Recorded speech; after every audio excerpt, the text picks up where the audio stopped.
All right, going right into another one. Going to shrink this stuff. It's totally fine.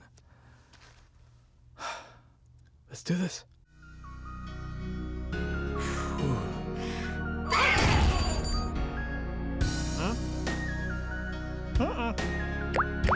Alrighty, hey guys, welcome back to the channel. So today, I actually want to talk about something that I saw and I think is a really good idea. I don't know if I'll be including a link to it in the video. Hopefully I'll remember to leave a link to the video, but it was this idea of including a document. This video might be short, including a document for potential clients to, or clients to sign, that basically they agree to not repurpose your voice or repurpose your image through AI or any other such means without your consent, that kind of stuff. And I think that's a great idea. I think it's a really, really good idea. And I think it's it'll be a whole lot easier when dealing with clients through email. That's going to be very easy. But then I was wondering, how do we connect that to things like Fiverr? And so I think, and I'm kind of leaving this open to discussion. I think in your kind of your fill out section for the orders for your gig page, when there's like all the kind of like check boxes and stuff like that, including basically a mandatory yes or no, or mandatory, selection option in your gig page. When someone's filling out the gig and there's all the kind of like questions or the fill in the blank where they can attach attachments like the script and stuff like that, having something where it is, they acknowledge that they're basically acknowledging and accepting that they will not be repurposing your voice for AI, for any AI purposes, that you, the talent, reserve all the rights to your likeness and image and voice. And then having that as kind of a mandatory option. And the question that I have is, how legally binding would something like that be? Now, so the problem is that, and this is kind of something that I'm seeing kind of talked about even when it comes to the contract, is that our legal system, and by our, I mean within the United States, that's the majority of the perspective that I have,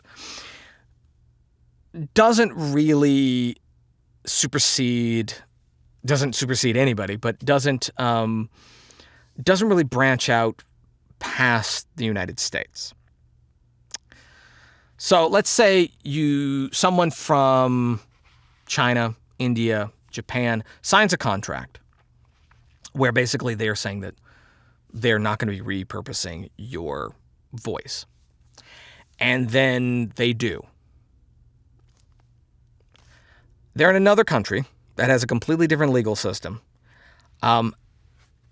Is there any sort of action that you can take, legal action, upon them? If it's in China, none whatsoever.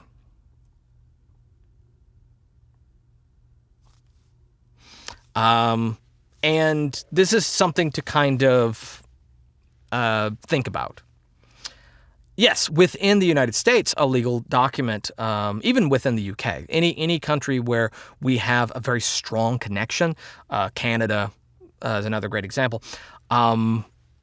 Yes, this kind of legal document would be very much enforceable and would be a great thing to add to any conversation. The problem is that outside of that, it kind of stops there. Now, yes, it could still be a good deterrent. This is actually one thing that it could be, is if they refuse, regardless of where they are, if they refuse to sign it, if they refuse to acknowledge it in any way, it's a definite telltale sign that they have malicious intent on some level. So that could actually be more valuable to you than a signed legal document after the fact, because then you can avoid even being in that situation. Now, I don't remember what voiceover website or voiceover group or institution actually had the document that I'm hoping I'll have a link to down below, but I think it's a great idea. But not for the same reasons that a lot of people think that it is a good idea.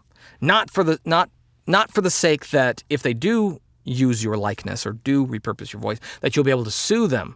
Because in most circumstances, if you are an independent voice actor working within the States and you work with clients outside of the States or outside of your country, wherever you are, then you're not going to have a lot of legal power. You're not going to have a lot of, you're not going to have a legal stronghold with the document, with outside of a few exceptions.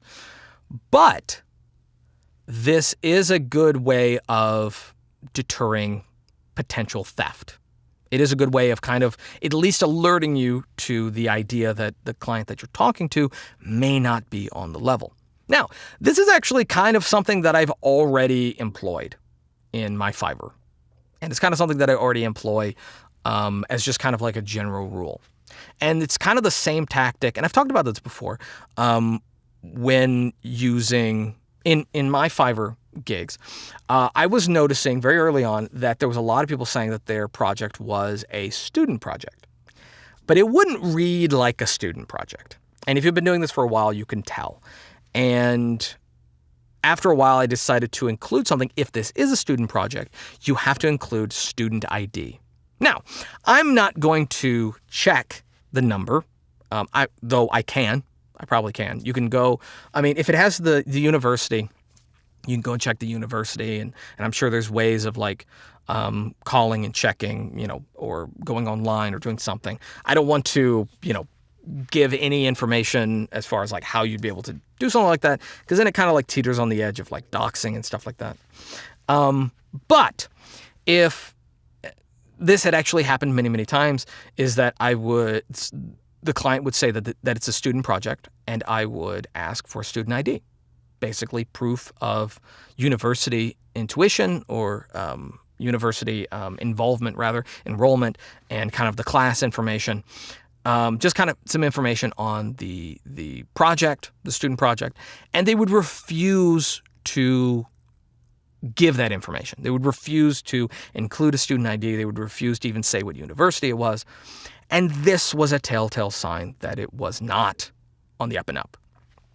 And since then, since employing that, I've had fewer of those kinds of interactions. I've had fewer clients that have come to me that have said that it was a student project and then not give me the student information. Since then, I can't think of a single case where someone has contacted me, said it was a student project, and refused to include student ID. And again, I'm not going to, do a huge deep dive unless I'm given a reason to. But if they're very forthcoming, if they're very up and up on the information, and have no problem sharing the student ID, then that means it probably is a student project. Same thing with the concept here.